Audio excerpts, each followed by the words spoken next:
നമസ്കാരം. സ്വന്തം കാര്യം നോക്കാൻ ലവലേശം സമയമില്ല എങ്കിലും തകർന്നു തരിപ്പണമായി നാമാവശേഷമായി ഭൂപടത്തിൽ നിന്ന് പോലും മാഞ്ഞു പോകാൻ തരത്തിൽ പാകിസ്ഥാൻ അധപ്പതിച്ചുവെങ്കിലും ഇപ്പോഴും നോട്ടം ഇന്ത്യയിലേക്ക് തന്നെയാണ്. ഇന്ത്യയിൽ എന്തൊക്കെ സംഭവിക്കുന്നു, ഇന്ത്യയിൽ ആരൊക്കെ വരുന്നു പോകുന്നു എന്നുള്ളതാണ് പാകിസ്ഥാന്റെ ആകാംക്ഷയൊക്കെ ഒരു തരത്തിൽ നല്ലതാണ്.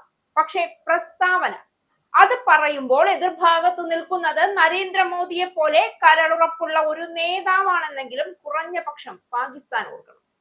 കഴിഞ്ഞ ദിവസം ഇന്ത്യൻ പ്രധാനമന്ത്രി നരേന്ദ്രമോദി രാമക്ഷേത്രം ഭക്തജനങ്ങൾക്ക് സമർപ്പിച്ചതിനു പിന്നാലെ പാകിസ്ഥാൻ ഹിന്ദു മതവികാരത്തെ വ്രണപ്പെടുത്തുന്ന തരത്തിലുള്ള പരാമർശങ്ങളും പ്രസ്താവനകളുമായി രംഗത്ത് വന്നിരിക്കുകയാണ്.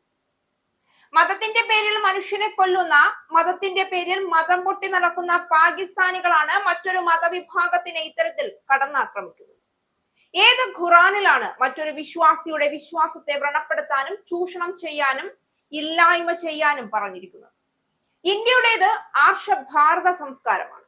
ഋഷിവര്യന്മാരിൽ നിന്ന് കടഞ്ഞെടുത്ത ആ സംസ്കാരം ഇന്ത്യ പാലിക്കുന്നതും മുന്നോട്ട് കൊണ്ടുപോകുന്നതും കൊണ്ടാണ് ഈ പറയുന്ന പാകിസ്ഥാനികൾക്ക് പോലും പലപ്പോഴും മാപ്പിന്റെ എങ്കിലും ആനുകൂല്യം തരാൻ ഇന്ത്യൻ ജനതയ്ക്ക് മനസ്സുണ്ടാകുന്നതെന്ന് കൂടി ഹിന്ദുക്കളെ അടച്ചാക്ഷേപിക്കുമ്പോൾ ഓർക്കണം പാകിസ്ഥാനികളെ. ഇന്ത്യൻ വിദേശകാര്യ മന്ത്രാലയം രാമക്ഷേത്രത്തിലെ പതാക ഉയർത്തൽ ചടങ്ങിനെ കുറിച്ചുള്ള പാകിസ്ഥാന്റെ പരാമർശങ്ങൾക്ക് നൽകിക്കൊണ്ടിരിക്കുന്ന മറുപടി ഒരു കൂട്ടം വാചകങ്ങളിൽ ഒതുങ്ങുന്നതല്ല. ഇത് ഇന്ത്യയുടെ സ്വാഭിമാനത്തിനും ആഭ്യന്തര കാര്യങ്ങളിൽ ഇടപെടാൻ ശ്രമിക്കുന്ന ശക്തികൾക്കും നൽകുന്ന ശക്തമായ മുന്നറിയിപ്പ് കൂടിയാണ്. അയോധ്യയിലെ രാമമന്ദിർ നടന്ന ചടങ്ങ് ഇന്ത്യയുടെ ആത്മവിശ്വാസത്തെയും സാംസ്കാരിക പാരമ്പര്യത്തെയുമാണ് പ്രതിനിധീകരിക്കുന്നത്. ഈ ദേശീയ അഭിമാന മുഹൂർത്തത്തിൽ പോലും പാകിസ്ഥാനെ പോലുള്ള രാജ്യങ്ങൾ അനാവശ്യ ഇടപെടലുകൾ നടത്താൻ ശ്രമിക്കുന്നതിൽ ഇന്ത്യ ശക്തമായ നിലപാട് കൈക്കൊള്ളുമെന്നത് വളരെ സ്വാഭാവികമാണ്. മോദി സർക്കാരിന്റെ കാലഘട്ടം മുതൽ ഇന്ത്യ ആഗോള വേദികളിൽ ശക്തമായ ശബ്ദമാണ്. മുൻകാലത്തെ പോലെ ഒരു രാജ്യവും ഇന്ത്യയെ താഴ്ത്തി കാണിക്കാൻ മുതിർന്നാൽ അതിന് കഴിയാത്ത സാഹചര്യം ഇന്ന് ഉടലെടുത്തു കഴിഞ്ഞു. ഈ പശ്ചാത്തലത്തിലാണ് വിദേശകാര്യ മന്ത്രാലയം പാകിസ്ഥാന്റെ പരാമർശങ്ങളെ അർഹതകളില്ലാത്തത്, അടിസ്ഥാനരഹിതം, ഇന്ത്യയുടെ സർക്കാരിനെയും ജനങ്ങളെയും അപമാനിക്കാൻ ശ്രമിക്കുന്ന ഒരു പരാജിത തന്ത്രം എന്ന രീതിയിൽ തിരിച്ചടിച്ചത്. ഇന്ത്യയുടെ മത സാംസ്കാരിക സ്വാതന്ത്ര്യത്തെക്കുറിച്ചോ ജനങ്ങളുടെ വിശ്വാസമനുസരിച്ച് നടക്കുന്ന ചടങ്ങുകളെ കുറിച്ചോ അഭിപ്രായപ്പെടാൻ പാകിസ്ഥാൻ എന്ന രാജ്യത്തിന് യാതൊരു യോഗ്യതയുമില്ല എന്ന് ഇന്ത്യ വ്യക്തമാക്കിയതും ശരിയാണ്. കാരണം തന്റെ സ്വന്തം രാജ്യത്ത് പോലും മതസ്വാതന്ത്ര്യം, ജനസുരക്ഷ, നിയമപരിപാലനം എന്നിവ ഒന്നുമില്ലാത്ത ഒരു രാജ്യമാണ് പാകിസ്ഥാൻ. രാമക്ഷേത്രത്തിലെ പതാക ഉയർത്തൽ ഒരു ദേശീയ ഉണർവിന്റെ സൂചകമാണ്. ശതാബ്ദങ്ങളായി കാത്തിരുന്ന ഒരു സ്വപ്നത്തിന്റെ സാക്ഷാത്കാരം. ഇതിൽ ഇന്ത്യയിലെ ജനങ്ങളാണ് അഭിമാനിക്കുന്നത്. എന്നാൽ ഈ നേട്ടം പോലും പാകിസ്ഥാൻ അവരുടെ രാഷ്ട്രീയ പരാജയങ്ങൾ മറയ്ക്കുന്നതിനുള്ള മറയാക്കി ഉപയോഗിക്കുകയാണ് എന്നത് ഒരു വൃത്തികെട്ട തന്ത്രം മാത്രമാണ്. മോദി സർക്കാർ ശക്തമായി മുന്നോട്ട് പോകുന്നത് പാകിസ്ഥാനെ കൂടുതൽ വേദനിപ്പിക്കുന്നു. ഇന്ത്യയുടെ വളർച്ചയും ഏകത്വവും അവർക്ക് സഹിക്കാനാകാവുന്നതല്ല. മോദിയുടെ നേതൃത്വത്തിലുള്ള ഇന്ത്യ ഇന്ന് അധികം സുരക്ഷിതവും ശക്തവുമാണ്.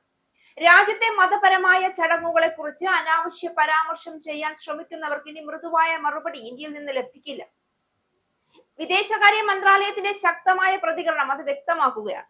ഇന്ത്യയുടെ ആന്തരിക കാര്യങ്ങളെ പോലും ചോദ്യം ചെയ്യാൻ ശ്രമിക്കുന്ന ഏത് രാഷ്ട്രത്തിനും ഇനി ഇരട്ട മറുപടിയാണ് ലഭിക്കുക.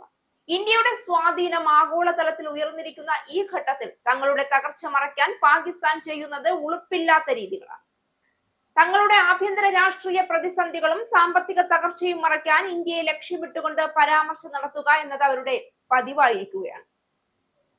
രാമക്ഷേത്രം ഇന്ത്യയുടെ ആത്മീയതയുടെ പ്രതീകമാണ്. ഈ സ്ഥലത്ത് നടക്കുന്ന ചടങ്ങുകളിൽ അഭിപ്രായപ്പെടാനുള്ള യോഗ്യത പാകിസ്ഥാനോ മറ്റേതെങ്കിലും ഒരു രാജ്യത്തിനോ ഇല്ല. ഇന്ത്യയിലെ ജനങ്ങൾ വിശ്വാസമനുസരിച്ച് ചെയ്യുന്നതെല്ലാം അവരുടെ ഭരണഘടനാ അവകാശവും സംസ്കാരത്തിന്റെ ഭാഗവുമാണ്. ഇതിനെ അപമാനിക്കുന്ന രീതിയിൽ പരാമർശങ്ങൾ നടത്തുന്നത് ഇന്ത്യ ഒരിക്കലും സഹിക്കില്ല. ഇന്ത്യയുടെ വിശ്വാസവും പരമ്പരാഗതവും മറ്റ് രാജ്യങ്ങളുടെ രാഷ്ട്രീയ കളിസ്ഥലമല്ല എന്ന് മോദി സർക്കാർ ഈ കാര്യം വളരെ വ്യക്തമായി ലോകത്തിന് മുന്നിൽ താക്കീതോടെ ഓർമ്മിപ്പിച്ചിട്ടുണ്ട്. മോദി സർക്കാരിന്റെ വിദേശ നയങ്ങളുടെ പ്രത്യേകതയാണ് ശക്തമായ മറുപടി നൽകുക. മുൻകാലങ്ങളിൽ പല രാജ്യങ്ങളും ഇന്ത്യയുടെ കാര്യങ്ങളിൽ കൈകടത്താൻ ശ്രമിച്ചുവെങ്കിലും ഇന്ന് അവർക്കത് ചിന്തയിൽ പോലും വരില്ല. കാരണം ഇന്ത്യക്ക് ഇന്ന് ശക്തമായ സാമ്പത്തിക അടിസ്ഥാനവും സുരക്ഷാ ശക്തിയും ആഗോള സ്വാധീന ഘടകങ്ങളുമുണ്ട്. പാകിസ്ഥാനെ പോലെ തകർന്ന ഒരു രാഷ്ട്രത്തിന്റെ പരാമർശങ്ങളെ ഗൗരവത്തിൽ നോക്കി കാണേണ്ട കാര്യം പോലുമില്ല ഇന്ത്യക്ക്. പല്ലുകൊഴിഞ്ഞ പൂച്ചയുടെ മുരൾച്ച മാത്രമാണ് ഇന്ത്യക്കത്. എന്നാൽ ആ മുരൾച്ച ഇന്ത്യയുടെ മാന്യതയെ ചോദ്യം ചെയ്യുന്ന രീതിയിലാണെങ്കിൽ അത് നേരിട്ട് മറുപടി നൽകപ്പെടുമെന്ന കാര്യം ഉറപ്പാണ്. പാകിസ്ഥാൻ ഇന്ത്യയെ കുറിച്ച് പറഞ്ഞാൽ ലോകം അവരെ കേട്ടുമിണ്ടാതിരിക്കുമെന്ന് കരുതുന്ന കാലം കഴിഞ്ഞു. ഭീകരവാദത്തെ വളർത്തിപ്പോറ്റുന്ന ജനാധിപത്യത്തിന്റെ രൂപം പോലും കാണാത്ത ഒരു രാജ്യത്തിന് ഇന്ത്യയുടെ മതപരമായ ചടങ്ങുകളെ കുറിച്ച് ഉപദേശിക്കാൻ യാതൊരു അവകാശവുമില്ല. ഇന്ന് ഇന്ത്യ പറയുന്ന മറുപടി ലോകം കേൾക്കുന്നുണ്ട്. അതിന് പാകിസ്ഥാനെ ചുട്ടരിക്കുന്ന സമയം വിദൂരവുമല്ല.